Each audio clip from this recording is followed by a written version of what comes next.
नमस्ते। सगरमाथा टेलिभिजनको प्रस्तुति एसटिभी च्याटमा यहाँलाई स्वागत छ। म सुनिल दाहाल। एसटिभी च्याटको यस बसाइमा आज हामी विशेष गरी स्थानीय तहको निर्वाचनको जुन अहिले देखिएको सकसको विषयमा गम्भीरताका साथ बहस गर्ने प्रयासमा रहनेछौँ।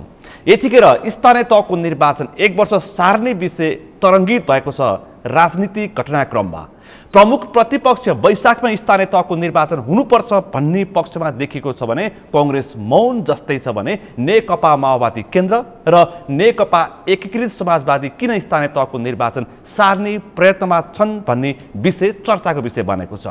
त्यो सँगसँगै कार्यपालिका, न्यायपालिका र व्यवस्थापिका जुन अहिले अस्तव्यस्त देखिएको छ, सरकार सञ्चालनमा किन त्यति जनपक्षीय काम हुन सकेको छैन भन्ने विषय पनि म जोड्नेछु भने त्यो सँगसँगै अहिले सत्तारूढ दलहरू राष्ट्रिय सभाको निर्वाचनको परिणामपछि केही आशंकाहरू पनि सिर्जना भएको छ र प्रमुख प्रतिपक्ष नेकपा एमाले प्रदेश 1 मा 1 सिट जितेपछि सत्तारूढ गठबन्धनभित्र तरङ्ग देखिएको छ। यिनै विषय प्रसङ्गमा केन्द्रित भएर आज म छलफल गर्दैछु। आजको यस छलफलमा मसँग सहभागी हुनुहुन्छ नेकपा एकीकृत समाजवादीका एकजना वरिष्ठ नेता सोम प्रसाद पाण्डे। यहाँलाई स्वागत छ। धन्यवाद। आराम हुनुहुन्छ? ठिकै छु। अब विषय प्रसङ्ग लागौँ। सिधै नै अब मैले उठान गर्छु कि विषय यो राष्ट्रिय सभाको भर्खरै सकिएको निर्वाचनबाट म छलफल प्रारम्भ गर्छु। राष्ट्रिय सभाको यो निर्वाचनमा 1 सिट प्रदेश नम्बर 1 मा नेकपा एमालेका उम्मेदवार सोनाम गेन्जेङले शेर्पाले विजय प्राप्त गर्नुभयो भने नेपाली कांग्रेसका गोपाल बस्नेतले चिठा मार्फत मात्रै निर्वाचित हुनुभयो। 5 दलीय गठबन्धन प्रतिपक्ष नेकपा एमालेलाई सखा पतासा पार्छु भनेर जुन प्रयत्न गरेका थिए भन्थे अलि सकेनन् है। अब सुनिल, अब पत्ता साफ त कसैले कसैलाई गर्न चाहेको होइन। वातावरण त्यस्तै बन्दै गयो। अब साँच्चै भन्दा नेपालको राजनीतिक स्थिरताको निम्ति जे नेपाली जनताले मत दिएको थियो नि, त्यो हामीले कायम गर्न सकेनौँ। 2/3 मतको सरकारलाई पनि हामीले बचाउन सकेनौँ। जतिसुकै ठुला कुरा गरे पनि हामीले बचाउन नसकेको त्यो हो। र त्यसको सँगसँगै आज तपाईँले प्रदेश हेर्नुभयो भने 6वटा प्रदेशमा नेकपाको 2/3 बहुमत थियो।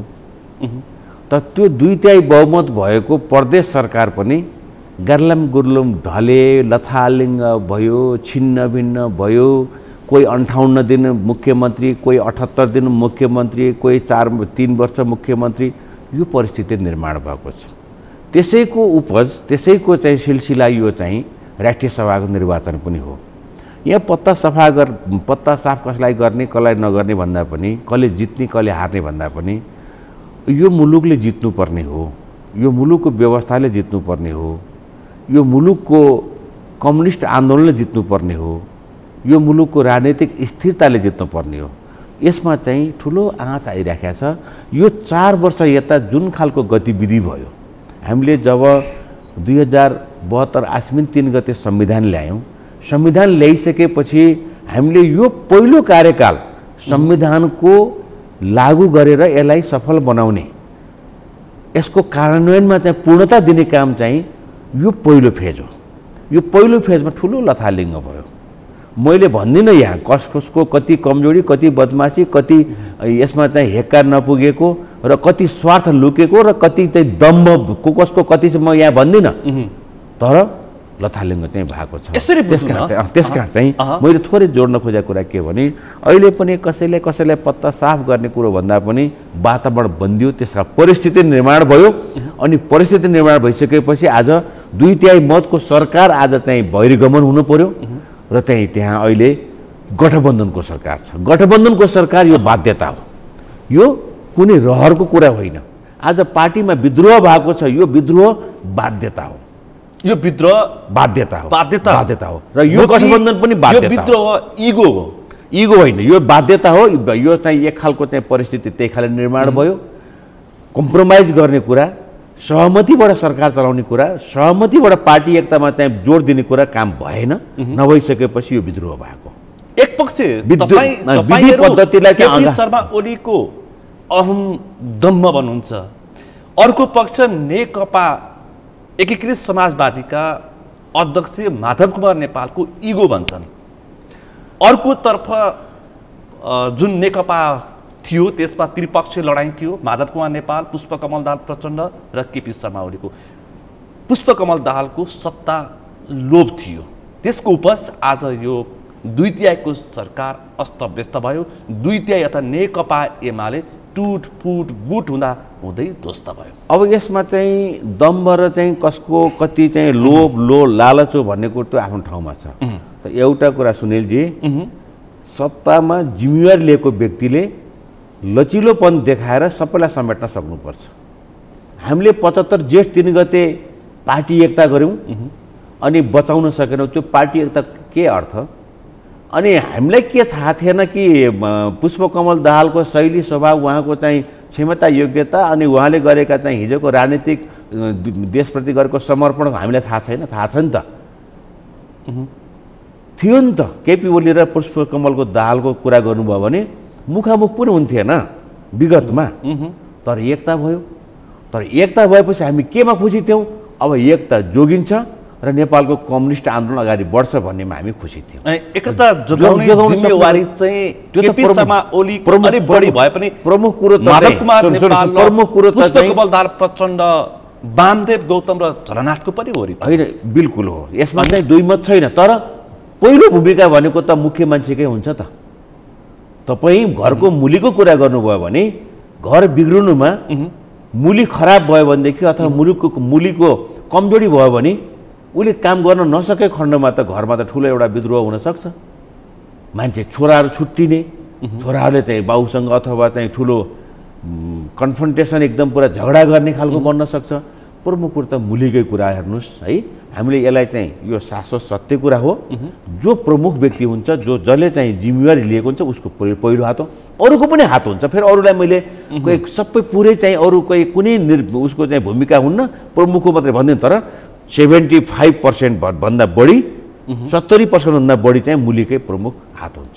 मिल्न सक्यो। सुन्नुहोस्, मैले जोड्न अलिकति प्रसङ्ग तपाईँले ल्याएको कुरोमा जोड्न मात्रै के चाहेको भने लथालिङ्ग भयो। यसले नेपाली जनताहरू खुसी छैनन्। कसले जित्यो कसले हार्यो त्यो आफ्नो ठाउँमा छ।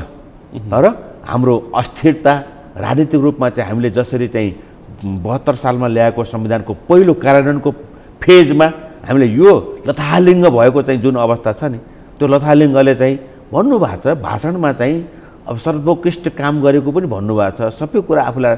तर इतिहासले मूल्याङ्कन गर्नेछ कि कमजोरी कसको कति पर्सेन्ट हो भन्ने कुरो त इतिहासले मूल्याङ्कन गर्छ। कमजोरी भएकै छ।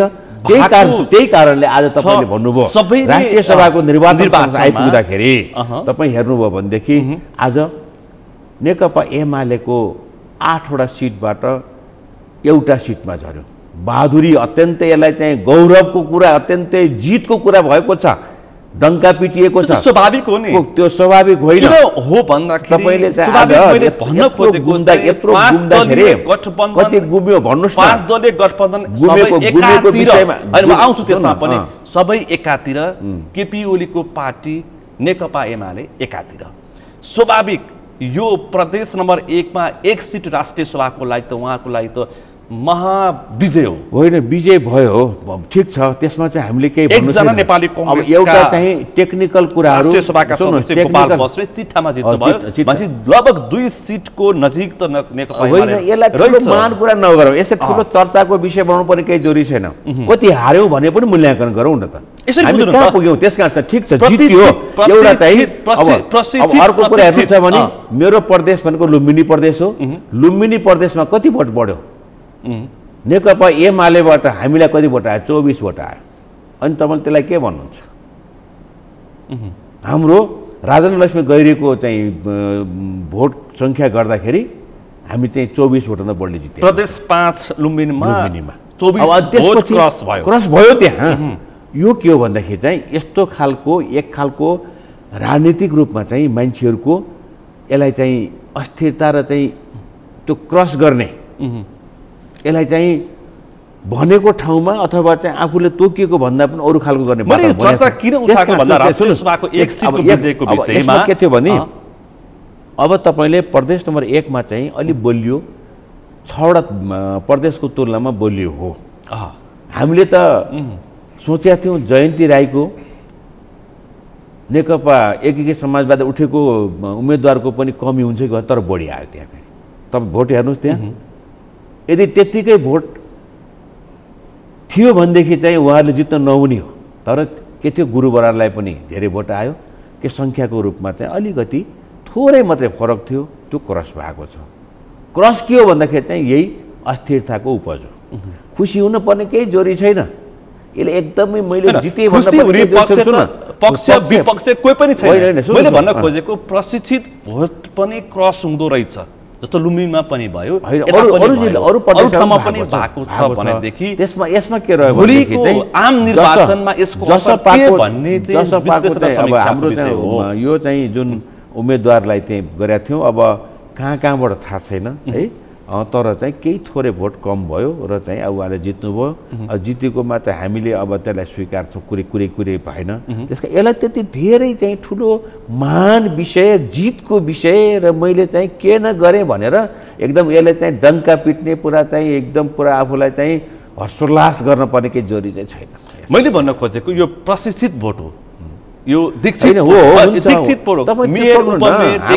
पार्लियामेन्टले दिल्ली मतदानमा मैले भन्न खोजेको यो मतदानमा पनि यति धेरै क्रस हुँदो रहेछ भन्दाखेरि आम निर्वाचनमा कस्तो परिणामको विश्लेषण गर्न सकिन्छ भनेर मैले प्रश्न गरेको। अब त हामी धेरै लथालिङ्ग बनाइसकेका छौँ होइन। राजनीतिक स्थिरता नै एकदम पुरा जोखिममा परेको अवस्था छ।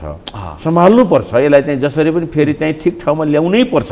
नल्याइ सुख छैन। नेपाली जनताले त्यो छुट दिँदैनन्। तर अहिले चाहिँ लथालिङ्ग भयो। यो 4 वर्षको बिचमा हामीले सब कुरामा चाहिँ विधि पद्धति मिच्यौँ। हामीले चाहिँ राजनीतिक रूपमा चाहिँ कुनै इमान्दारिता देखाएको छैनौँ कतिपय ठाउँमा। यो सबै कमजोर चाहिँ भएको छ।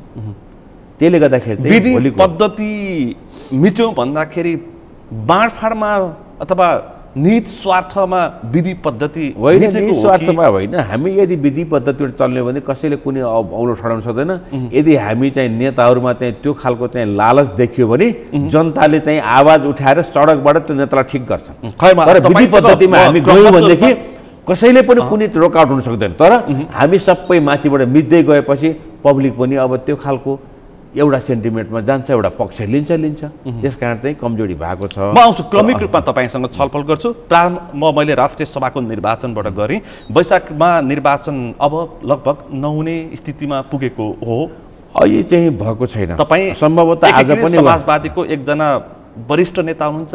अध्यक्ष भाद्रकुमार नेपालको नजिकको नेता पनि हुनुहुन्छ। तपाईँलाई धेरै सूचना इन्फर्मेसन थाहा छ होइन? अब मैले चाहिँ यस विषयमा छलफल गरेको थिएँ, सोधेको पनि थिएँ र म एउटा कानुनको विद्यार्थी पनि हो र म धेरै लामो समय धन्य 28 वर्षदेखि यता म संसदमा छु। अब मेरो यो त निर्वाचनको 5औं पटक हो। र मैले धेरै ऐन कानुनहरूको चाहिँ निर्माणमा पनि आफू संलग्न भएको छु। मेरो शक्तिले भ्याएछन्, क्षमताले भ्याएछन्, म चाहिँ संलग्न भएको छु।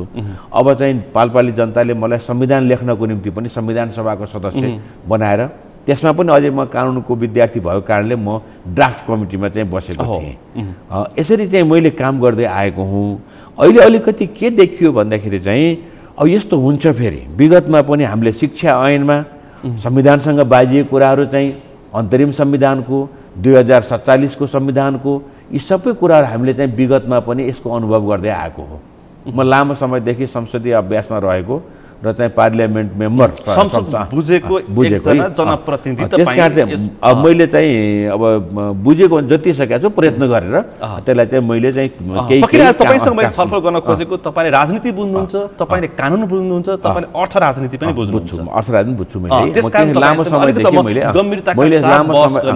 समयदेखि अब मैले खास गरेर भरत मन्जी हुँदाखेरि भरत मन्जीको टिममा बसेर अर्थ मन्त्रालयको काम मैले हेरेको थिएँ र चाहिँ 51 सालको बजेट बनाउँदाखेरि समेत म त्यो बजेटको कार्यक्रममा सँगै छु। जति बेला हाम्रो टिम थियो त्यति बेला चाहिँ अब बितेर जानुभयो हाम्रो गोविन्द थापा राष्ट्र ब्याङ्कको, अनि हाम्रो भीम नेउपाने, अनि हाम्रो गणेश श्रेष्ठ लगायतको टिम थियो। हामी चाहिँ त्यहाँ त्यति बेला धेरै मेहनत गर्थ्यौँ र चाहिँ त्यसपछि आफ्नो गाउँ आफै बनाउँ जस्तो वृद्ध बद्धा जस्तो कार्यक्रम ल्याउने बेलामा छलफल चलेको चाहिँ त्यो दृश्य मैले सम्झिरहन्छु। यसरी चाहिँ काम गर्दै त आएको हो। अहिले मैले तपाईँलाई सुनिलजीलाई के भन्न चाहन्छु भने वैशाखमा चुनाव गर्ने कुरो टरिसकेको अवस्था पनि होइन, हुन्छ भने ग्यारेन्टी गर्ने अवस्था पनि छैन। किन छैन भन्दाखेरि चाहिँ कमजोरी एक ठाउँमा भएको छ। यसलाई चाहिँ अब त्यही ढङ्गले लिनुपर्ने हुन्छ। हाम्रो संविधानको धारा 225मा के लेखेको छ भनेदेखि स्थानीय तहको निर्वाचन भएको अवधि 5 वर्षलाई मानिनेछ भनेर लेखेको छ त्यसमा एउटा। र त्यसको सँगसँगै के पनि लेखेको छ भन्दाखेरि हामीले 2072 आश्विन 3 गते संविधान ल्याउँदाका बखत हामीले गाउँपालिकाको नाम के राख्ने भन्ने कुरोमा टुङ्गो लगाइसकेका थिएन। गाउँपालिका बनाउने कि हिजोको गाविस भन्ने कि अथवा अरू खालको चाहिँ नाम दिने कि भन्ने कुरोमा चाहिँ टुङ्गो लागेको थिएन। तर टुङ्गो केमा लागेको थियो भन्दाखेरि चाहिँ गाउँ विकास समिति बनाए पनि, गाउँपालिका बनाए पनि, अरू कुनै नाम राखे पनि त्यो सभा चाहिँ हुन्छ भनेर हामीले सभाको परिकल्पना गरेका थियौँ। त्यो सभा भनेको गाउँको चाहिँ प्रमुख कुरा हो र निर्वाचन भनेको सभाको हुन्छ। गाउँपालिकाको पदाधिकारीको निर्वाचन भएपछि सभा बन्छ भन्ने चाहिँ एउटा त्यो टुङ्गोमा हामी पुगेका थियौँ। र हामीले संहिताको अवधारणा अनुसार तपाईहरुले थोरै प्रश्न पार्छु संघ र स्थानीय सरकारको परिकल्पना गरेका थियौँ। त्यसमा चाहिँ नगर सभाको हाम्रो चाहिँ परिकल्पना र हाम्रो चाहिँ निर्कल भइसकेका थियो। त्यही भएर हामीले के गरेका छौँ, नगर सभा भनेका छौँ। हामीले महानगर सभा भनेका छैनौँ, त्यहाँ उपमहानगर सभा भनेका छैनौँ, नगर सभा र गाउँ सभा भनेका छौँ। कारण के हो भन्दाखेरि चाहिँ त्यो गाउँ र नगरको निर्वाचन पछि बन्ने एउटा चाहिँ सभा हो। र हामीले के भन्दाखेरि चाहिँ यसको अवधि 5 वर्षको हुन्छ। अझै न्यायिक समिति पनि हुन्छ भनेपछि कार्यपालिका, व्यवस्थापिका र न्यायपालिका तीनटै पनि त्यहाँ रहन्छ। त्यही छ, तर होइन त्यो सबै त्यसलाई चाहिँ त समेट्ने भनेको सभाले नै हो है। त्यसकारण चाहिँ हामीले दुईटा कुरा लेखिसकेपछि जब हामीले चाहिँ नगरसभा र गाउँसभा लेखिसकेपछि त्यसको अवधि 5 वर्षको हुनेछ र 6 महिनाभित्र बढीमा भनेको त्यो चाहिँ 6 महिनाभित्र निर्वाचन सम्पन्न गरिसक्नु पर्नेछ भनेर लेख्यौँ। तर चाहिँ कमजोरी कहाँनिर भएछ भन्दाखेरि चाहिँ हामीले नेपालको निर्वाचनसँग सम्बन्धित ऐन 2073मा 73 को दफा 3 अन्तर्गतको 1 मा हामीले कमजोरी गर्यौँ। उतापट्टि हामीले संविधानमा 5 वर्षको कार्यकाल पूर्ण रूपमा रहने भन्यौँ र 6 महिनाभित्र आएर हामीले के भन्यौँ भन्दाखेरि निर्वाचन नयाँ प्रतिनिधि 2 महिना पहिले भन्यौँ, वर्ष सकिएको 2 महिना अगाडि नै भन्यौँ है। आइसक्नुपर्छ, त्यसमा चाहिँ हाम्रो ऐनसँग कानुन बाजिया छ।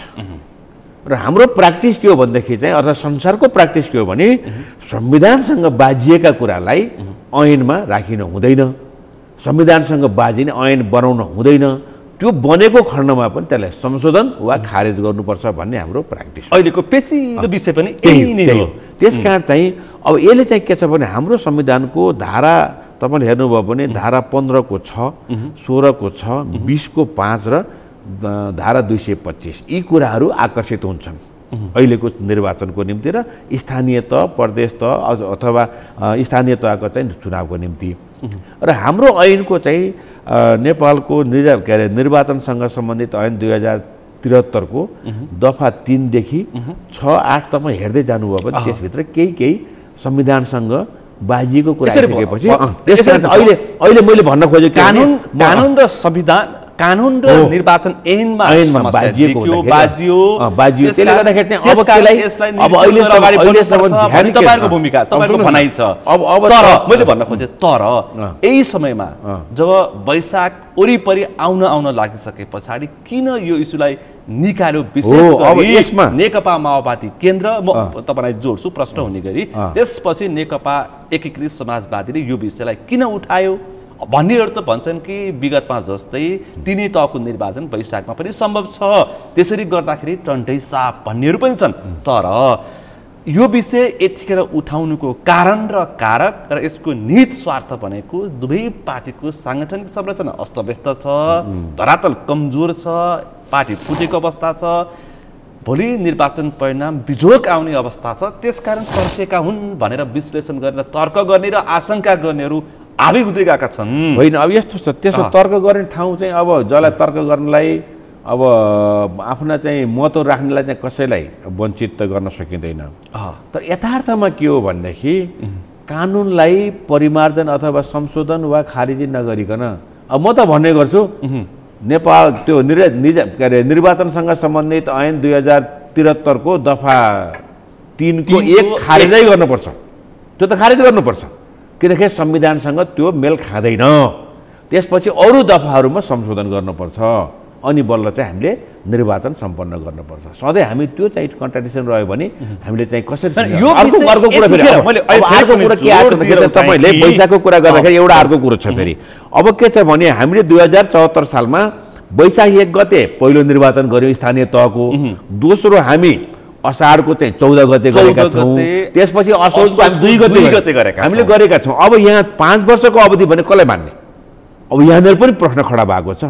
तपाईँले वैशाख 31 गतेलाई आधार मान्नुभयो भने भोलि गएर चाहिँ असार 14 गते निर्वाचित भएका पदाधिकारीहरू र चाहिँ असोज 2 गते निर्वाचित भएका पदाधिकारीहरू हाम्रो संविधानले चाहिँ 5 वर्ष लेख्ने अनि तपाईँले चाहिँ पहिले चाहिँ निर्वाचन गर्न पाउनुहुन्छ भनेर रिटमा गयो भने के हुन्छ? सर्वोच्च गयो, म त्यो विषय पनि तर अर्को तर्क मैले यसमा जोडे। त्यसकारण चाहिँ मैले भन्न खोजेको यी सबै कुराहरूको टुङ्गो लगाइसकेपछि मात्र निर्वाचन गर्दाखेरि यो कतै पनि कसैलाई शङ्का पनि हुँदैन र चाहिँ मान्छेहरूले भोलि गएर सर्वोच्च जाने कुरा अरू खालका चाहिँ अवरोधहरू खडा हुने कुराहरू चाहिँ हुन सक्दैन। त्यसकारण चाहिँ हामी पहिलो कुरो त संविधान र ऐनको विषयमा हामी क्लियर हौँ र चाहिँ त्यसलाई संशोधन गर्नुपर्ने खारिज गर्नुपर्ने दफाहरू पनि खारेज गरौँ र अगाडि बढौँ। हामी संविधान संशोधन गर्न सक्दैनौँ, त्यसको निम्ति पनि ठुलो एउटा तयारी हुनुपर्छ। हो, म त्यही नै हामीले पहिलो कुरो फेरि यहाँ चाहिँ के छ भने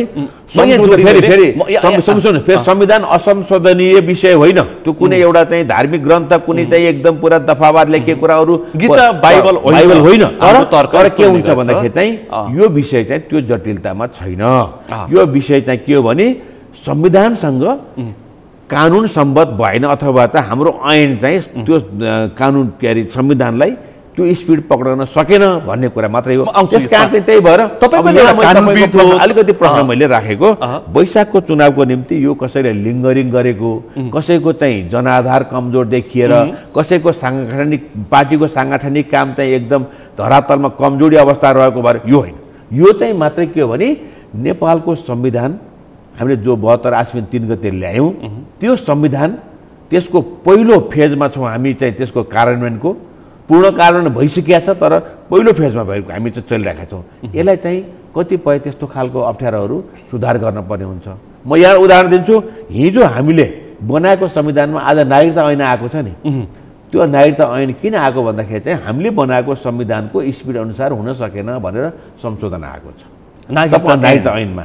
तपाईँले नेपालको संविधानको धारा 16 देखि 38 हेर्नुभयो भने नेपाली नागरिकको हक अधिकारका विषयमा लेखिएको छ।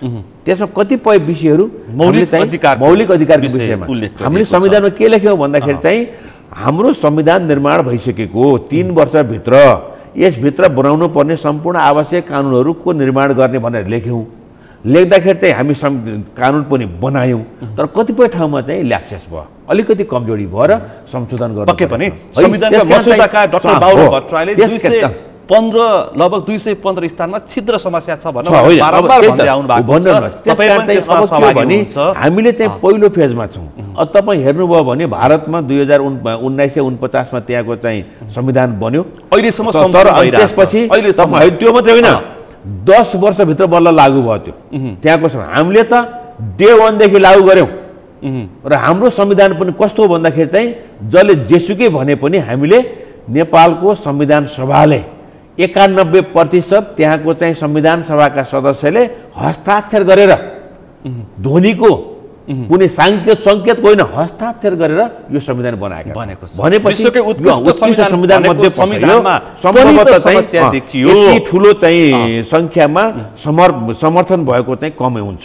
त्यसकारण यसरी बनाएको हामीले चाहिँ तत्काल लागू गर्यौँ। भारतमा त त्यसलाई 10 वर्षसम्म त लागू गर्न चाहिँ गाह्रो भएको थियो त। भनेपछि हामीले गरेको चाहिँ कामले अब चाहिँ ठाउँ नपाएको उत्कृष्ट नभएको पनि छैन त कमजोरी त हुन्छ अब बनाउँदाखेरि ऐन बनाउँदाखेरि हामीले थोरै कमजोरी गरेछौँ हामीले संविधानलाई चाहिँ पक्कै पनि हैन विज्ञले के पनि भनेका छन् भन्दाखेरि मात्रै भन्न खोजेको कुरा के हो भने दुई पटक निर्वाचन भएर संविधान सभाको दुई पटक निर्वाचन भएर बनेको संविधानमा पनि हतारमा प्रशस्तै दलका नेताले कुनै पनि गम्भीर छलफल बिना लतारका हुन् भनेर विज्ञहरूले संविधानका ठुला ठुला धुरन्धर विज्ञहरूले यहीँ बसेर विश्लेषण गरिरहेछन् यस्तो छ हेर्नुहोस् अब मैले भने नि संसारमा कुनै पनि संविधान संशोधन नभएको तपाईँ त पाउनुहुन्न तर वृहत सुन्नुहोस् तर चाहिँ के छ भने होइन वृहत संविधान निर्माण भयो भन्न पाउँदैन थुप्रै दावा गर्ने त्यो भनेको चाहिँ पढेका होला तर चाहिँ तपाईँले 2064 सालको चैत 27 गते तपाईँले चाहिँ संविधान सभाको निर्वाचन गर्नुभयो त्यसपछि तपाईँ आएर चाहिँ फेरि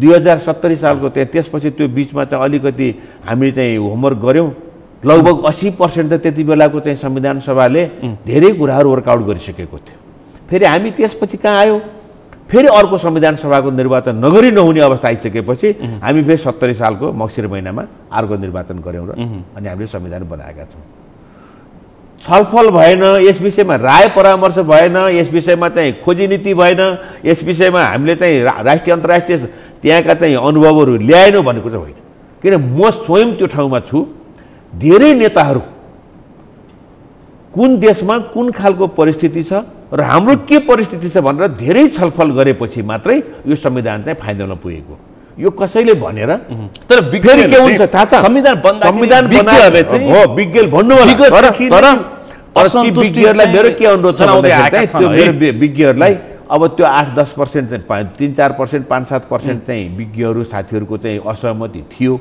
है हामी 91% त सही गर्न गएकै हो तर थोरै केही संख्या चाहिँ बाँकी पनि थियो उहाँहरूको तर्क होला तर दलहरुको कुरा हो तर यहाँ संविधान तर मैले के एकदम प्रश्नसँग भन्छु प्रस्तुत गरेको हुन्छ अब चाहिँ त्यो संविधान निर्माण गरिसकेपछि केही दिनभित्रै संशोधन गर्नुपर्ने आवश्यकता त्यो खालको चाहिँ परिस्थिति निर्माण पनि हुन्छ र चाहिँ समयले त्यो परिवर्तन गर्न सक्छ तर त्यति बेलाको निम्ति राम्रो ढङ्गले चाहिँ हामीले ल्याएको हो र यसमा धेरै छलफल भएर आएको हो त्यसमा चाहिँ म त अब सहमत छैन छलफलै भएको होइन भन्नेमा म सहमत छैन आज हामीले चाहिँ 64 देखि हामीले चाहिँ 72 सम्म लगायौँ भनेदेखि कति वर्षको बिचमा बन्यो यो संविधान 6 वर्ष त्यो यो 8 वर्षभित्र बनेन 6-7 वर्षसम्म हामीले लगाएर बनाएको संविधान हो तर कतिपय कुराहरू कमी होला छन् त्यसलाई पनि अझै चाहिँ फेरि कमी त देखिसक्यो बारम्बार देखिएको कमजोरी देखिएको छ सच्याउनु पर्छ भनेर आवाज पनि उठेको छ संशोधन संविधान भन्दा पनि धेरै चाहिँ ऐनमा त्रुटि भएको हामीले पाएका देखिएको छ र ऐन संशोधन गर्न सकिन्छ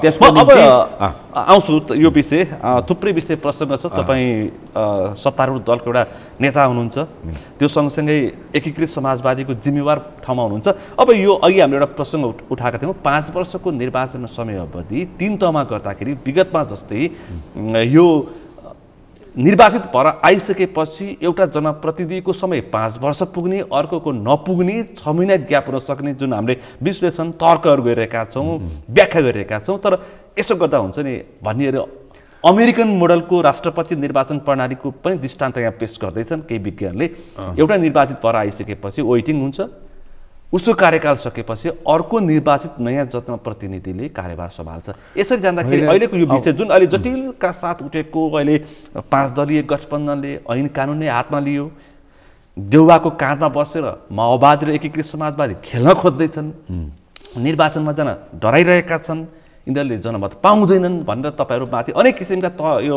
आशंका गर्नेहरूलाई त्यसले पुष्टि गरिदिन सक्थ्यो नि यसमा भयो भने यसमा यस्तो छ मैले यही यो कुरा नै मैले गर्न खोजेको कुरा के हो भने अब मैले भने नि वैशाख 31 गते निर्वाचित भएको मान्छेको 5 वर्ष पुग्यो तर असो 2 को पुगेको छैन भनेपछि यसलाई चाहिँ कसरी चाहिँ अब त्यो यसको चाहिँ मिलन बिन्दु अथवा त्यो टुङ्गो लगाउने यो कुरोमा जानै पर्ने हुन्छ अब भएन भनेदेखि त प्राकृतिक न्यायको सिद्धान्तले पनि के भन्छ भन्दाखेरि चाहिँ यो त अब चाहिँ अवधि त पुरा गर्न पाउनु पर्यो नि त ऊ त रिटमा जान भोलि गएर चाहिँ सर्वोच्च जान त सक्छ यी सबै कुरालाई ध्यान पुर्याएर एउटा ऐन संशोधनको कुरो प्रमुख गर्ने र अब ठिक छ निर्वाचन हामीले वैशाखमै गरौँला तर के छ भने ऐन त बनाउनुपर्छ ऐन त संशोधन गर्नैपर्छ ऐन संशोधन गर्नु भएन भने भोलि हाम्रो फेरि सर्वोच्चको चाहिँ ठाउँ दिने ठाउँ अथवा भन रिटमा जाने कुराहरूदेखि अरू कुराहरू फेरि अर्को खालको अस्थिरता एक खालको चाहिँ फेरि यसले चाहिँ अर्को कुरा अर्को समस्या निम्त्याउन सक्छ देखिन्छ हो जन्मिन्छ।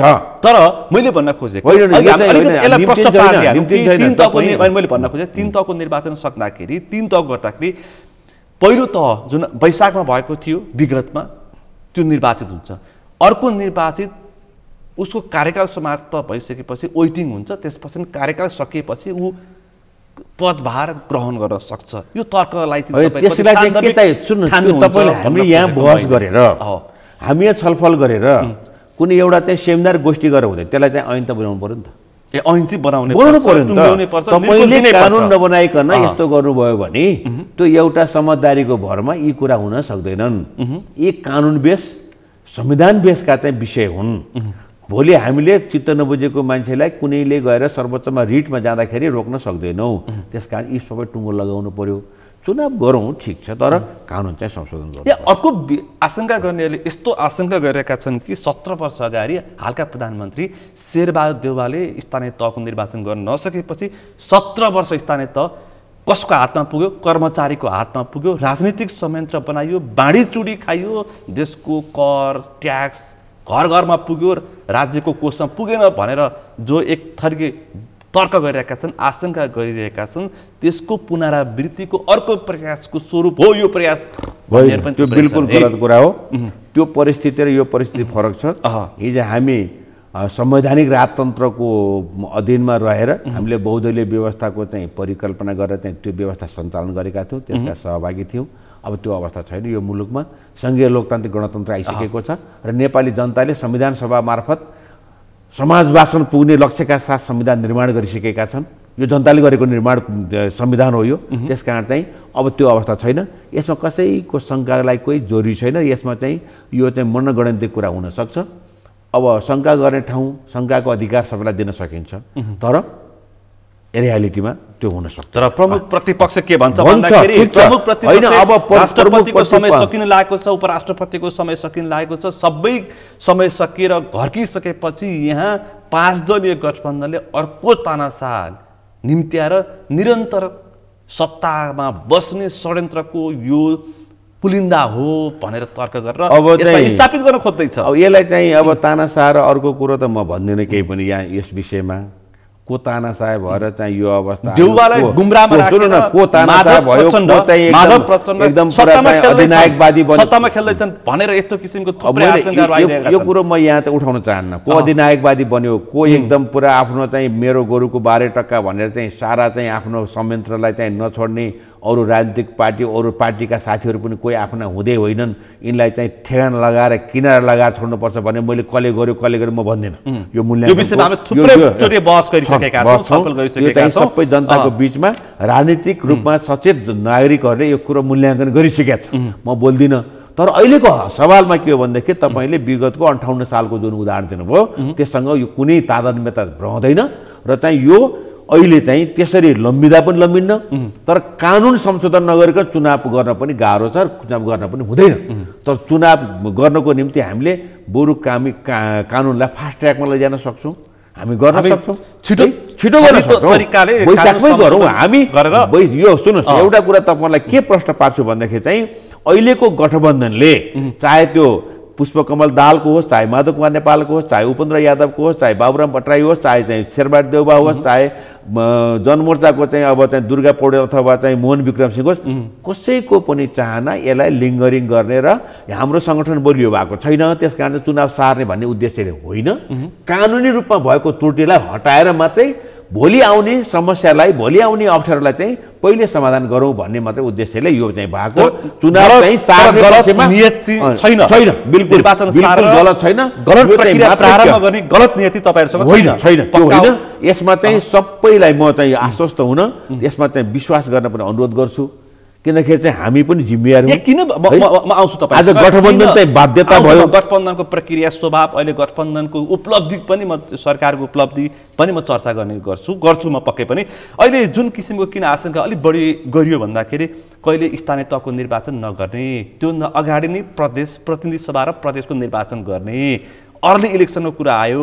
तपाईँले प्रतिगमन बनेको तत्कालीन नेकपा एमालेका अध्यक्ष केपी शर्मा ओली अथवा नेकपाले त्यस बेला तत्कालीन प्रधानमन्त्री ओलीले दुईपल्ट संसद विघटन गरेकोलाई तपाईँले चर्को विरोध गरेर प्रतिगमन भनेर त्यसलाई स्थापित गर्न खोज्नुभयो त्यो पनि भन्दै हुनुहुन्छ भनेपछि अर्ली इलेक्सनका कुरा त्यो सँगसँगै प्रतिनिधि सभा र प्रदेशको निर्वाचन अगाडि गर्ने स्थानीय तहको निर्वाचन धकेलिदिने यावत रूपमा यो जुन पहिला नै यो विवादको बहस सुरु भयो त्यसले आशंका धेरै उब्जियो तर्क गर्नेहरूमा यो पनि एउटा मत बलियो देखिन्छ क्या यो सबै के छ भने बाहिर भएका छलफलहरू हुन् बाहिर भएका तर्कहरू हुन् प्रमुख राजनीतिक दलका बाहिर प्रमुख भएका राजनीतिक आशंका दलका नेताले बोलेका भनाइ चाहिँ के बोल्नु हुन्छ भएको छ प्रमुख प्रतिपक्ष होस् अथवा चाहिँ सत्ता पक्षकै होस् सत्ता पक्षका पनि बोल्नु भएको छ प्रतिपक्षको मात्रै होइन तपाईले सबैको तर्क वितर्क सुन्नु स्वाभाविक हो तर्क आएको छ तर त्यसमा चाहिँ के हो भने यसलाई चाहिँ अब पहिला प्रतिनिधि सभाको र चाहिँ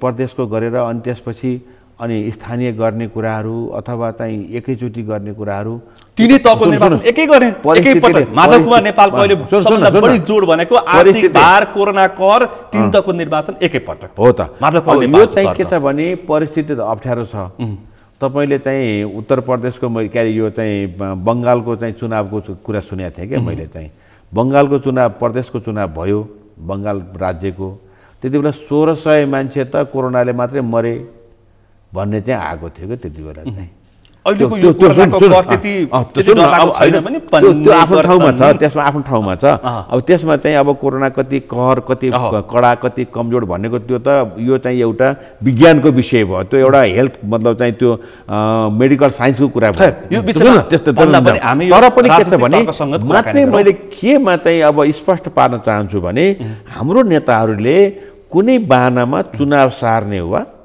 अगाडि पछाडि चुनाव गरेर आफ्नो चाहिँ फाइदाको निम्ति मात्रै आफ्नो दलको फाइदाको निम्ति मात्रै यो योजना बनाएको छैन यसमा चाहिँ एकदम म सबैलाई प्रश्न हुन र सबैमा यो कुरो चाहिँ विश्वास तपाईहरु लिन हुन म चाहिँ अनुरोध गर्छु अब के हो भन्दाखेरि चाहिँ परिस्थिति अब छ अब यही कोरोनाको कुरा होला अथवा मूर्त रूपमा छलफल गरौँ तपाईले नेपालले तीनवटा कुरा उठाउनु भएको छ कोरोना कहर भन्नु भएको छ आर्थिक भार अलि बढी उठाउनु भएको छ उहाँले त्यसकारण तिनै तहको निर्वाचन एकैपटक गरौँ पनि उहाँले भनिरहनु भएको छ त्यसमाथि चाहिँ मानिसहरूले शंका गरेका छन् यस्तो शंका गर्ने कुरा चाहिँ नेताहरूले निकास निकाल्नको निम्ति केही आफ्ना विषयहरू त बाहिर ल्याउनु पर्यो त एउटा मात्रै त भन्नुभएको छैन उहाँले माधव नेपालले ल पहिलो पटक चाहिँ ल पहिलो सबभन्दा पहिला चाहिँ प्रदेशको र सङ्घको चुनाव गरेर त भन्नुभएको छैन त्यो त प्रचण्डले भन्नुभयो नि त सुन्नु न प्रचण्डले त्यो पहिलो प्रस्ताव विषय भन्यो तर त्यसलाई चाहिँ ऐन कानुनले के गर्छ अनि हामीले चाहिँ वातावरणले के गर्छ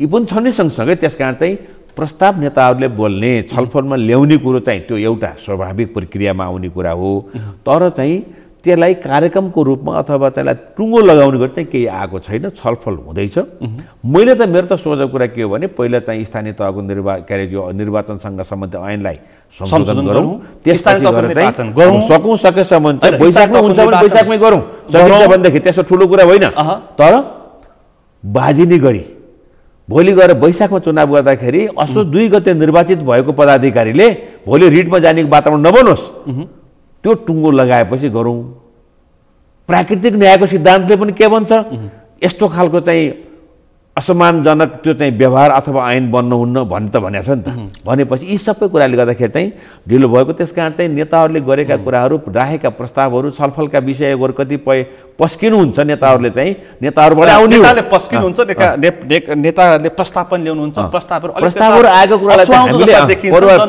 हामीले त्यसैमा टेकेर अनि आलोचना गरेर चाहिँ त्यसपछि त्यसलाई चाहिँ एकदम पुरा एउटा पक्कै पनि अब विषय थुप्रै छन् तपाईसँग छलफल गर्नुपर्ने मसँग अहिले जुन विषय स्थानीय तहको निर्वाचनको सवाल हामीले जोडिरहेका छौँ त्यो सँगसँगै प्रमुख प्रतिपक्षीय अहिले के भन्दैछ भने 5 दलीय गठबन्धन अहिले जुन 19 सिटमा राष्ट्रिय सभाको निर्वाचन भयो राष्ट्रिय सभाको अध्यक्षलाई महाभियोग लगाएर गणेश तिमीसिंहलाई 5 दलीय गठबन्धन हटाउने प्रयत्नमा छन् भनेर पनि हिजोदेखि अर्को छलफल सुरु भएको छ होइन छलफल सुरु भएको मैले एउटा एकदम प्रश्न कुरा चाहिँ यो प्रश्न कुरा चाहिँ अब अस्थिरताको बीजारोपण भयो त्यो त आफ्नो ठाउँमा छ है हामी यो अवस्थामा आयौँ यो कसैको निम्ति चाहिँ खुसीको विषय चाहिँ होइन आज 2/3 मतको सरकार बहिर्गमन भएर चाहिँ गठबन्धनको सरकार बन्ने बाध्यता भयो त्यो विडम्बनाको कुरा हो न मुलुकको हितमा न नेपाली जनताको चाहनामा न नेपाली जनताले त्यो खालको चाहिँ म्यान्डेट दिएर पठाएको चाहिँ एउटा निष्कर्ष हो। अब यो कुरा भन्दाखेरि तपाईँले एउटा यसमा चाहिँ प्रश्न हुनुहोस्, अहिले चाहिँ गणेश तिमल सेना हाम्रो राष्ट्रिय सभाको अध्यक्षज्यूलाई कुनै महाभियोग लगाउने खालको चाहिँ केही कार्यक्रम छैन। त्यो शङ्का एकदम यो चाहिँ के छ भने हाम्रो प्रमुख प्रतिपक्षले यस्ता बखेडा निकाल्ने कुरा, अनावश्यक भ्रम छर्ने कुरा, साँच्चै अब हुँदै कसैले कल्पनै नगरेको कुराहरू कल्पना गरेर बाहिर ल्याउँदाखेरि चाहिँ अनि यसले चाहिँ एउटा खालको चाहिँ आकार लिने कुरा, त्यो चाहिँ डरलाग्दो छ। हेर्नुहोस् चाहिँ उहाँहरूले चाहिँ जो गठबन्धनले सोचेकै छैन त्यो सोच्दै नसोचेको कुरा उहाँहरूको दिमागमा कसरी आयो? गणेश तिमल सेनालाई चाहिँ महाभियोग लगाउने कुरा चाहिँ कतै कुनै खालको चाहिँ 5 दलको गठबन्धनमा कहीँ शब्द पनि उठेको छैन। अनि शब्दै नउठेको कुराहरू अब भोलि उठ्ला थाहा छैन। सम्भावना के छ? उठ्ने सम्भावना के छ? मैले भन्न खोजेको सम्भावना कुरा गर्नु छ भन्दाखेरि त अनि गठबन्धनको सरकार बन्छ भन्ने सम्भावना थियो हिजो, कसैले कल्पना गरेको थियो? सुनिलजीले यो चाहिँ पत्रकारिताको क्षेत्रमा लामो समयको अनुभव गरेर चाहिँ आफ्नो अगाडि आउनु भएको छ। कसैले कल्पना गर्छ? गर्दैन, गरेका थिएन। कसैले त्यो 6वटा प्रदेशमा चाहिँ 2/3 मतको सरकार भएको मुख्यमन्त्रीहरू हटेर चाहिँ कोही 58 दिन कोही 72 दिन मन्त्री प्रधान मुख्यमन्त्री बन्छन् भन्ने कसैलाई कल्पना थियो? थिएन। अनि कल्पना यो पनि थिएन पाण्डेजी, यो पनि थिएन। एउटा प्रश्न गरे, भोलि कुरा मैले भन्दिनँ, तर आजको कुरा म भन्दैछु, आजको कुरा म भन्दैछु सम्भावना छैन। त्यो खालको छलफल उठिया छैन, त्यो खालको चाहिँ कुनै पनि शब्द उच्चारण भएको छैन। ल अहिले सबै विषय प्रसङ्ग यसरी उठेका छन् कि यो अहिलेको घटनाक्रमले हुन्छ, यो घटनाक्रमले संहिता अप्ठ्यारोमा पर्छ। 5 दलीय गठबन्धनका कारण संहिता अप्ठ्यारोमा पर्छ, पर्दै गएको छ भनेर कङ्ग्रेस प्रतिपक्षले त एमाले भन्यो, कङ्ग्रेसको शेखर कोइराला पक्षले पनि यो कुरा जोरदारसँग विश्वप्रकाशहरू बोल्दैछन्। उठाउनु भएको संहिताको जटिलता, 5 दलीय गठबन्धन, यी 3वटा 4जना नेताको कारणले अब जटिलता थपिँदैछ। बिल्कुल, त्यसमा चाहिँ कसैलाई चाहिँ त्यसमा दुविधा नहोस्। गठबन्धनको कारणले गर्दाखेरि चाहिँ सङ्घीय लोकतान्त्रिक गणतन्त्र हामीले जसरी यत्रो लामो समयको चाहिँ एउटा बलिदानीपूर्ण सङ्घर्षबाट ल्याएका छौँ, यसमा कुनै खालको आँच आउँदैन। हामी त बचाएको हो यो। यदि हामीले 2077 साल पुस 5 गते जुन संसद विघटन भयो, त्यो विघटन यदि चाहिँ थामिराखेको अथवा त्यसलाई छोडिदिएको भएदेखि, सर्वोच्चबाट त्यसलाई चाहिँ फेरि पुनः बहाली नभएको भएदेखि, फेरि त्यसको सँगसँगै पुनः फेरि यो चाहिँ विघटन भयो। 2078 सालको असाढ 28 गते फेरि पुनः बहाली नभएको भएदेखि अहिले बरु चाहिँ के हुन्थ्यो? तर हामी संविधान सङ्कटमा पर्थ्यो। सङ्कट होइन, उस्तै परे यो चाहिँ कोल्याप्सको समय तपाईले चर्चा गर्नुभयो। तर अब सङ्घीय लोकतान्त्रिक गणतन्त्र हामीले जसरी यो व्यवस्था ल्याएका थियौँ, यो चाहिँ अत्यन्तै एउटा चाहिँ अप्ठ्यारोमा पर्न सक्थ्यो। तर यो गठबन्धनको कारणले गर्दाखेरि चाहिँ यो एउटा चाहिँ बाध्यताले चाहिँ गठबन्धन भयो। यो गठबन्धनको कारणले संविधान बच्यो र सङ्घीय लोकतान्त्रिक गणतन्त्र हाम्रो विषय व्यवस्था सवाल जोड्छु यहाँ, त्यसपछि अर्को प्रश्न उठाउँछु। अर्ली इलेक्सन 1 वर्ष अगाडि प्रतिनिधि सभा र प्रदेशको निर्वाचनको चर्चा पनि त संसद विघटनको अर्को स्वरूप हो भन्दाखेरि त फेरि गलत नहुन सक्छ नि? प्रचण्डको प्रस्ताव होइन, त्यस्तो गलत होइन। यस्तो संसद विघटन गरेर तपाईँले चाहिँ प्रदेशको चाहिँ अर्ली इलेक्सन गर्ने चाहिँ बाटो देखाउनुहुन्न है, त्यसको निम्ति अरू खालका चाहिँ एब्स्ट्याकलहरू आउनुपर्छ। अब अहिले तपाईँले हेर्नुभयो भनेदेखि सङ्घीय निर्वाचनको निम्ति हाम्रो संविधानले संसद विघटन र अर्ली इलेक्सनको चाहिँ परिकल्पना गरेको छैन। जो हामीले संविधान बनाउँदाखेरि पनि त्यसपछि धेरै परिकल्पना छैन। तर कहाँनिर छ भन्दाखेरि चाहिँ संविधानको धारा 76 को 5 मा पुगेपछि मात्रै हामीले चाहिँ संसद विघटन गरेर अर्ली इलेक्सन जान सक्छौँ। त्यो परिस्थिति आयो भने धारा 76 को 1 धारा 76 को 1 मा बहुमतको पार्टीले बनाउन सक्ने, त्यसपछि गएर 2 मा संयुक्त बनाउन सक्ने हुँदै हुँदै गएर 5 मा पनि के छ? पहिला चाहिँ संसदमा विकल्प रहेसम्म संसद विघटन गर्न नपाउने व्यवस्था छ। यदि विकल्प रहेन, कुनै पनि प्रधानमन्त्रीले बहुमत पाउन सकेन भने मात्रै धारा 76 को 5 ले यो चाहिँ संसद विघटन गर्ने अधिकार दिएको छ। त्यो अवस्था अहिलेको सरकार कहाँ पुगेछ? त्यही पुगेछ, धारा 76 को 5 मै पुगेछ अहिलेको सरकार। त्यस कारण चाहिँ अब भोलि अरू खालका चाहिँ परिस्थिति निर्माण भयो भने मात्रै नभएदेखि अर्ली इलेक्सनको सम्भावना छैन। त्यसमा अझै म थपिदिन्छु म के छ भन्दाखेरि चाहिँ सर्वोच्चले पनि विकल्प रहेसम्म संसद विघटन गर्न नपाउने भन्ने कुरो पनि फैसला गरेको छ। तपाईँले 2028 को फैसला हेर्नुभयो त्यो आछ भनेपछि यी सबै कुराले चाहिँ अहिले हाम्रो धेरै कुरा त अहिले हाम्रो अब दुर्भाग्य हो यो हाम्रो चाहिँ गर्न त्यो नआउनु पर्ने थियो।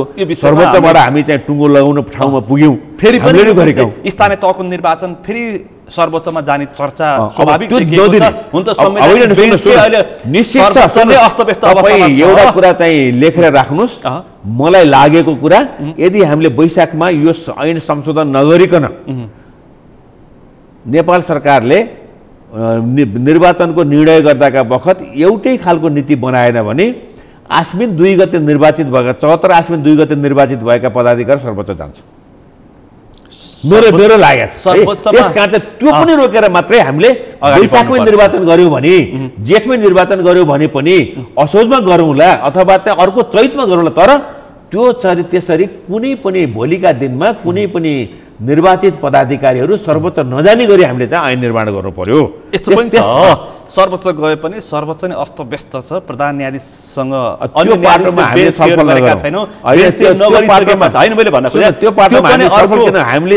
गइसकेपछि 1 वर्ष त्यहाँ पनि लिङ्गरिङ हुन सक्छ भन्ने अब सर्वोच्चको विषयमा अथवा अदालतको विषयमा हाम्रो संविधानले हामीले संसदमा समेत कुरा उठाउन नपाउने व्यवस्था गरेका छौँ। त्यस कारण त्यहाँको लथालिङ्ग त्यहाँको अस्तव्यस्तता हिजो आन्दोलन आरोपहरू आक्षेपहरू अनि अरू न्यायाधीशले गरेको चाहिँ आफैले पनि फैसला गरेका न्यायाधीशहरूले अनि आफ्नै निर्णयमाथि पनि फेरि चाहिँ आन्दोलन गरेका कुरा त्यसबारे म जान्न चाहन्छु है। फेरि पनि अर्को विषयमा तपाईँसँग म छलफल गर्छु। तपाईँ न्यायको एउटा सिद्धान्त पढेको मान्छे हो त्यसकारण फेरि पनि छलफल गरौँला। अर्को यो कार्यपालिका न्यायपालिका व्यवस्थापिकाको जुन अवस्था छ अस्तव्यस्त छ। एमसिसीको चर्चा छ। एमसिसी के कारण एउटा विकासे परियोजना राजनीतिक विषय पनि अहिले राष्ट्रियताको विषय बनेर उठिरहेको छ। तपाईँले यसको विपक्षमा हुनुहुन्छ। सरकार विहीनताको अवस्थामा छ। अहिले चर्चा छ जब 3 जना 4 जना मन्त्री तपाईँहरूको पार्टीको मन्त्रीभन्दा बाहेक अरूको चर्चा छैन भन्ने गरिन्छ होइन। तपाईँले सुन्नु भएको छ। त्यो सँगसँगै अहिले यो जुन अर्को विषय अहिलेको यो किचलोको विषय यसलाई टुङ्ग्याउनुको लागि तपाईँले भन्नुहुन्थ्यो केपी शर्मा ओली बहिर्गमन भएपछि शेरबहादुर देउवा सिंहदरबार छिरेपछि देशमा कायापलट हुन्छ। एकजना मन्त्री त राजीनामा दिइसक्नुभयो। उहाँले संसदमा बोल्नुभएको थियो सार्वजनिक कार्यक्रममा बोल्नुभएको थियो हेर देउबा आएपछि हेर ओली सरकार यसरी चलाउँछौँ भनेर उहाँले उद्घोष गर्नुभएको थियो। सरकार कहाँ छ? होइन सरकार कहाँ छ त अब त्यस विषयमा मैले भनिरहनु पर्दैन। मैले एउटा कुरा चाहिँ बारम्बार दोहोऱ्याएर बोलेको छु है। यो सरकार यो गठबन्धनको सरकार एउटा बाध्यता हो है। हामीले संविधानको रक्षा र मुलुकको सँगै लोकतान्त्रिक गणतन्त्रलाई रक्षा गर्नको निम्ति यसलाई बचाउको निम्ति हामीले यो चाहिँ गठबन्धनमा हामी जानुपर्ने बाध्यता रह्यो। त्यसले गर्दाखेरि चाहिँ अब सरकार कहाँ छ भन्ने कुरोमा चाहिँ त्यति धेरै अब मैले यहाँ बोलिरहनु पर्दैन। अहिले आज चाहिँ सरकार अब हामीले चाहिँ अब यसरी बुझ्दाखेरि अहिले बुझेका है मानिसहरूले जे बुझेका छन् म भन्छु कि सरकार कहाँ छ प्रधानमन्त्री कहाँ हुनुहुन्छ अन्य मन्त्री कहाँ छन् अहिले छन् कि प्रेम आले छन् कि किसान श्रेष्ठ छन् कि चर्चा झाँक्रीको छ रामकुमार झाँक्रीको कि अलिअलि चर्चा छ विरोध खतिवडाको अरूको चर्चा खोइ यो सामाजिक सञ्जालमा उठेको विषय तपाईँ पनि त्यही पार्टीको सदस्य हुनुहुन्छ। यस विषयमा अब चाहिँ यस्तो छ कसैले फन्डा भनिरहेछन् कसैले चाहिँ एकीकृत समाजवादीलाई दरिलो उपस्थिति चाहिएको छ त्यसकारण त्यो फन्डा गरिरहेछन् मन्त्रीहरूले पनि होइन त्यो समाज नेकपा एकीकृत समाजवादीले कुनै एउटा चाहिँ पपुलारिटीको निम्ति होइन। अब हामीले त मात्रै के भने मन्त्रीहरू जाँदाखेरि पनि तपाईँहरू मन्त्री पदमा गइसकेपछि आफ्नो जिम्मेवारी बोध गर्नुहोस्। त्यो कुर्सीमा बसेपछि मैले के गर्नुपर्छ भन्ने कुरो तपाईँ अब सामान्य ठाउँमा हुनुहुन्न। मन्त्री बन्ने भनेको चाहिँ मुलुकको हित र नेपाली जनताको हितमा काम गर्नको निम्ति समर्पित हुने ठाउँ हो त्यो। त्यस कारण चाहिँ तपाईँले सोचेर काम गर्नुपर्छ भनेर मैले म त सोचे भन्ने गर्छु है। अब तपाईँ त्यो ठाउँमा गएपछि सिङ्गो मुलुकको मन्त्री हो र सिङ्गो मुलुकको मन्त्रीले गर्नुपर्ने दायित्व के हो भनेको चाहिँ बोध गर्नु होला भन्ने गर्थेँ मैले पनि आफूले पनि सुझाव दिने। तर प्रतिपक्ष के भन्छ भन्दाखेरि यी मन्त्रीहरूको फन्डा निर्वाचनको लागि बार्गेनिङ पोइन्ट त्यो सबै यिनीहरूको उद्देश्य त्यो भनेर प्रमुख प्रतिपक्ष भनिरहेछ। हामी बिग्रेकै त्यही भएर त हो त।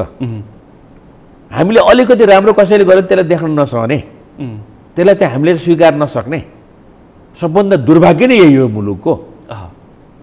अनि आफ्नो गरेको कुराहरू सबै 100% ठिक।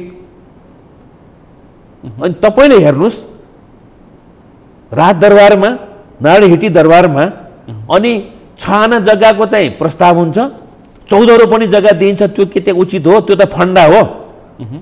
त्यो के चाहिँ पपुलारिटीको निम्ति गरेको हो? तपाईँले हेर्नुहोस् संसारको बकिङम दरबारदेखि लिएर लखनऊको चाहिँ भुलभुलैयासम्म गएर भित्र कहीँ चाहिँ त्यो रेस्टुरेन्ट छ? हाम्रो चाहिँ त्यो उसमा कहीँ कहीँ भए पनि कस्तो छ, ठेलागाडामा लगेर चाहिँ साइडमा राख्ने, त्यहीबाट कुनै आवश्यक परेको पानी लिनु पर्यो भने मान्छे लिन्छ, नभएदेखि चाहिँ अरू खालको त्यस्तो संरचना बनाइएको छैन। त्यही लखनऊ गएर हेर्नु न त भुलभुलैयाको दरबार, त्यो बेलाको चाहिँ मुगल सम्राटहरूले बनाएको। तर माधव कुमार नेपालको पालामा नै त्यो स्थानमा हो, त्यो गलत कुरा। सुन्नुहोस् एउटा हो, सुनिल तपाईले ठीक कुरा गर्नुभयो। यसमा मेरो आपत्ति छ, योगेश भट्टराईप्रति मेरो आपत्ति छ। उहाँले के गर्नुभयो, प्रतिशोधको भावनाले माधव नेपाल, झलनाथ खनाल र बाबुराम भट्टराईको बेला भन्नुभयो हो गलत। किन भन्दाखेरि त्यति बेला त्यो चाहिँ नारायणहिटी दरबारको यो कुन रूपमा लैजाने परिकल्पनासहित भएको थिएन। हामीले 65 सालमा मात्रै चाहिँ त्यहाँबाट राजदरबारलाई हामी के अरे नारायणहिटीलाई नेपाल ट्रस्टमा ल्याउने कोसिस गरेका थियौँ। 66 सालमा उहाँ प्रधानमन्त्री बन्नु भएको हो। नेपाल ट्रस्टमा नआइसकेको अवस्था थियो।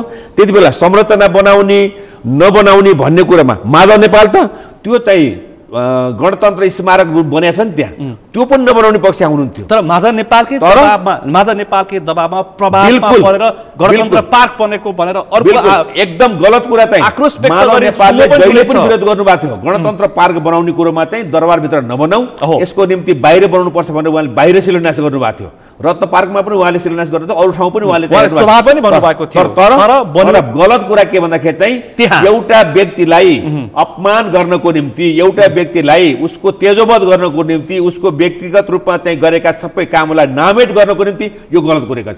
योगेश भट्टराईसँग मेरो च्यालेन्ज छ।